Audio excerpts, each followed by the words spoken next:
Bonjour à tous et bienvenue dans une nouvelle histoire pour les aventures de Mathilde.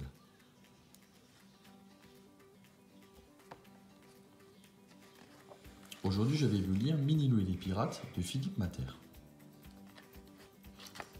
Faites place à Minilou, corsaire des mers du sud, de tous les océans et à son fidèle équipage, hurla Nicet du haut de son poste de vigie. En jouant au dé, Minilou a gagné une mystérieuse carte indiquant l'emplacement du trésor du célèbre, sanguinaire, redoutable et cruel pirate Barberousse. Accompagné par un banc de dauphins, le vaisseau de Minilou et de ses amis fend à présent la mer à la recherche de l'île du crâne. Terre en vue à bâbord, tonne soudain Nicet en gesticulant dans tous les sens. C'est l'île du crâne. À bâbord toutes, ordonne Minilou en faisant tourner le gouvernail à toute vitesse. Aussitôt, l'équipage se met à la manœuvre, courant de la poupe à la proue, grimpant au banc, tirant sur les cordages. Rapidement, le bateau se dirige droit sur l'île. Après avoir jeté l'ancre, il s'installe dans une chaloupe et rame jusqu'à l'anse des tortues. Malgré les indications de la carte, il n'est pas facile de se frayer un chemin jusqu'à l'île. Encore moins facile de trouver l'entrée de la grotte. L'équipe crapahute partout à la recherche de la caverne. « Ouh là là !» gémit Luna. « Je vais finir par abîmer ma belle robe, c'est sûr !» Tout à coup, un cri de joie résonne sur tout l'îlot. « Par ici, venez tous, j'ai trouvé l'entrée de la grotte !» À toute vitesse, l'équipe rejoint Minilou. « Ouh, elle a l'air sacrément sombre cette grotte !» murmura Nicet inquiet. « Allez, en avant Doudou !» commande Minilou. Le chef en premier » répond Doudou timidement. « Oui, tous derrière notre chef bien-aimé !» s'écrie en chœur l'équipage. Minilou n'est pas vraiment rassuré. Il entre prudemment dans la grotte, suivi de près par ses camarades. « Burk, il fait froid. Et en plus, on n'y voit rien sur le sol, et le sol est tout gluant. » se lamente Luna. Soudain, Minilou se met à hurler. « Attention, il y a plein de serpents géants au fond de la grotte. Partez vite !» La petite bande s'enfuit à toutes jambes. C'est alors qu'une petite voix triste se fait entendre. « Attendez, ne partez pas, je ne vous ferai aucun mal. » Intrigués, Minilou et ses amis font demi-tour et s'approchent doucement au fond de la grotte. Les petits corsaires se retrouvent nez à nez avec une pieuvre géante, éclairée par le scintillement d'un incroyable trésor. « Je m'appelle Calabra, dit la pieuvre. J'ai été capturé et enfermé ici par le terrible Barberousse pour protéger son magot. Aidez-moi à rejoindre la mer, je ne peux pas y arriver toute seule et le trésor sera à vous. »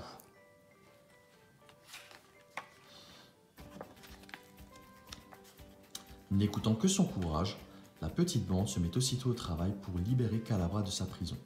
« Il nous faut des rondins et des cordages. Ramenez la chaloupe, dégagez un chemin vers la mer. En avant, mes amis !» Minilou hurle et s'agit dans tous les sens. Après de longues heures de labeur, tout est enfin prêt. À la 1, à la 2, à la 3. L'équipe tire et pousse la barque pour faire sortir Calabra de la caverne.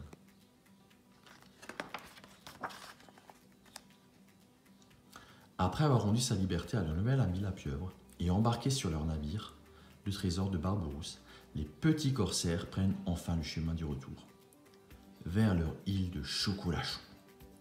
Là, une fois le trésor mis à l'abri, Minilou et ses amis organisent une grande fête, s'amusent, chantent, dansent et rient jusqu'à tard dans la nuit.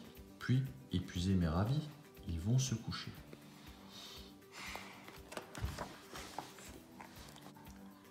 Alors que sur l'île de chocolat chaud, tout le monde est endormi, un sinistre navire approche doucement de l'embarcadère. Après s'être amarré au ponton, d'étranges personnages sautent à pas de loup du bateau. C'est l'effroyable Barberousse et sa bande de pirates sanguinaires. Sans bruit, ils se faufilent discrètement jusqu'aux maisons de Minilou et de ses amis.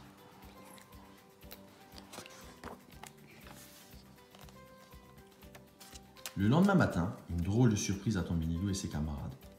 Horreur! La chambre de Luna est vide. Elle a été enlevée par les pirates. Si nous ne leur rendons pas le trésor, ils la jetteront en pâture aux requins, se lamente Minilou. Les petits amis sont effondrés. Il faut absolument leur donner le coffre, gémit Moumuche. C'est ce que nous allons faire, confirme Minilou. Un curieux petit sourire au coin des lèvres. Approchez Moussaillon, j'ai une idée.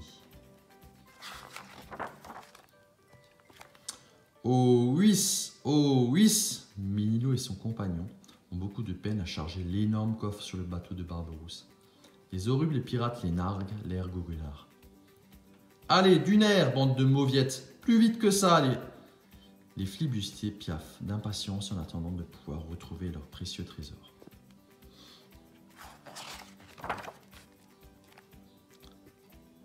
Mais en ouvrant le coffre, l'équipage de Barberousse se retrouve face à Calabra. Sans leur laisser le temps de réagir, la pieuvre lance ses tentacules vers eux et les enserre si vite qu'ils sont incapables de se défendre. La curiosité est un vilain défaut, lance en éclatant de rire Minilou au pirate penaud. Puis, il court libérer Luna, son amoureuse. Les pirates sont maintenant solidement attachés et flissés au mât de Misaine.